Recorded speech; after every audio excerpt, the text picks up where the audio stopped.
तब एक आवाज आई, महाराज मैं जीतूंगा कोंडाना का दुर्ग। और वो थे तानाजी मालुसरे।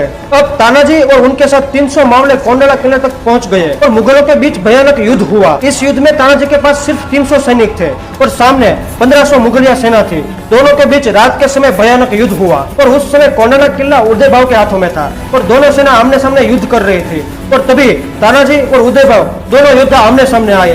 दोनों के हाथों में तलवारें और ढाल थी और जितनी ताकत थी उतनी ताकत से दोनों योद्धा आमने सामने वार कर रहे थे। और फिर एक समय आया कि तानाजी की ढाल टूट गई और फिर उदयभाव ने उनके हाथ पर तलवार का ऐसा वार किया कि तानाजी का हाथ टूट गया। लेकिन फिर भी तानाजी रुके नहीं बल्कि लड़ते रहे और अंत में तानाजी ने मुगल सेनापति उदयभाव को भी मार दिया और उसके बाद तानाजी भी वीर गति को प्राप्त हो गए और कोंडाना किला भी जीत गए। और अंत में जब यह बात छत्रपति शिवाजी महाराज को पता चली तब शिवाजी महाराज बोले, मैंने कोंडाना का किला तो जीत लिया लेकिन मैंने अपना शेर खो दिया और आज इस किले को सिंह